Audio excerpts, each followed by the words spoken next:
Okay, so right now I'm going to give a quick, brief look at the basic layout of Planning Center. So when you're in Planning Center, this is your home page. If your page looks different than this, you might need to go up here and click Plans. If you click Plans, it's going to take you to this page where you have the service types. Other things that you can go in and see are like songs, media, people, or if you just want to see your schedule, you can click on My Schedule up there at the top left. And for instance, you can see this is my schedule. So let's go back to Plans and let's talk a little bit more about the basic layout. So you have different service types. Some of these you don't need to worry about. The ones that you do need to know are Sunday morning band. That is our Sunday morning band. And if you click this little arrow, it's going to expand and show you all the Sunday morning dates that we have. Sunday night band, that's our downtown band. Again, you can click the arrow and see the upcoming dates. And then finally, special services. This would be for any service that falls outside of our typical Sunday morning or Sunday evening. For instance, Maundy Thursday and Good Friday, which you can see right here. So that is the basic layout of kind of this overview of Planning Center. If you want to go in and see any particular service, you would just go find it and click on it. So for instance, we're going to look at March 21st, 2021. So now you're able to see in here the layout of the service from start to finish. Over here on the left side of the screen,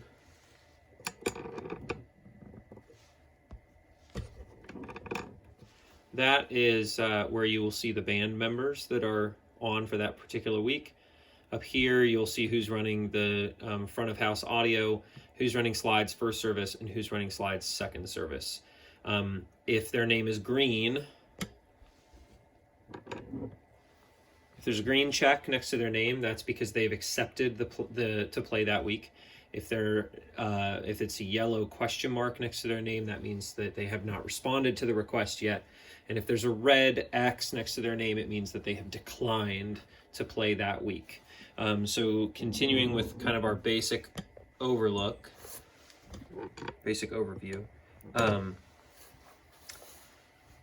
What you need to know here is this is a template that I import for each week.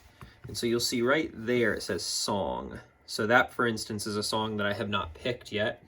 To pick a song to put in there, all you have to do is click this little pencil. That pulls up this editing item thing. And here you're going to click link a song. So you would click link a song, and then you would search for the song you want.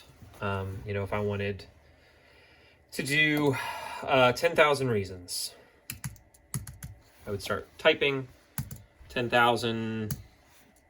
I think we have that song. There it is. Yeah. So there it is. I would click on it, and it would then load it in right here. I can select my key right here.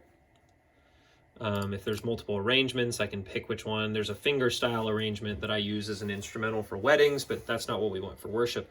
So I would pick, default arrangement, and then I would hit accept. I'm not actually going to do that song this week, so I'm going to hit decline, and it still shows that's just a blank song. Another quick layout thing is up here, as you're looking at a plan, there's this 3 columns icon. If you hover your mouse over that, you can choose what information you would like to see. And this is, for the most part, you're just only going to really want or need to see the vocals one.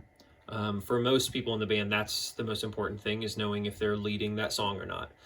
But if you want to, you can see everything from the audio visual cues to any band specific notes. I rarely use this, to which person is doing which function throughout the service. That one is not relevant. That one is used for more of the pastors and the rest of the church staff. Again, vocals, that's the really important one. Song sequence. A lot of times I will build out the song sequence in Planning Center, which will then port automatically over to ProPresenter.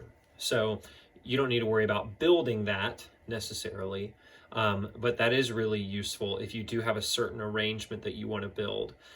If you were wanting to build an arrangement, all you have to do is once the song is loaded into Planning Center, click on the little pencil and you'll see right here sequence. I don't have a sequence for this song yet, so I would click the pencil and I would then build my arrangement. And I can build that arrangement by going in here and just clicking on things to load them in. That's going to tell Planning Center how I want the arrangement to be, you know, verse 2, verse 3, verse 4, verse 5, verse 6, you know, whatever, on and on it can go.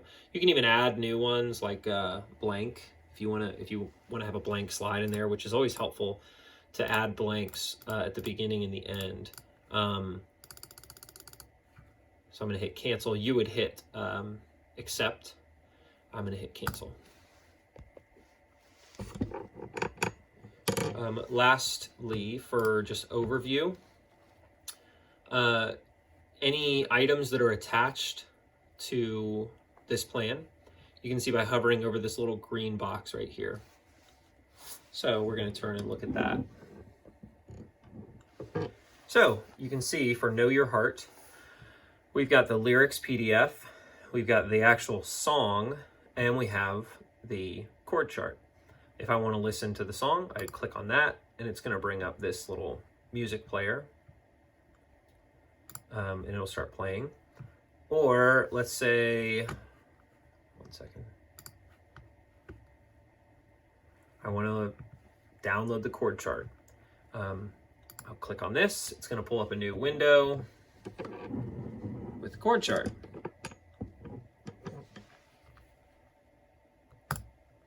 So that's an easy way to get information about the songs, files that are attached to the songs.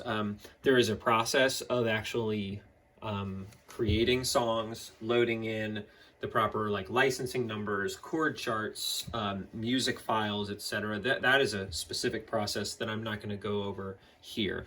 I just want to make sure that you have an understanding of how it's laid out. So again, the overview window is this plans window. Now, this is the place to start from, you know, Sunday morning band, Sunday evening band, special services, you can kind of go in and see.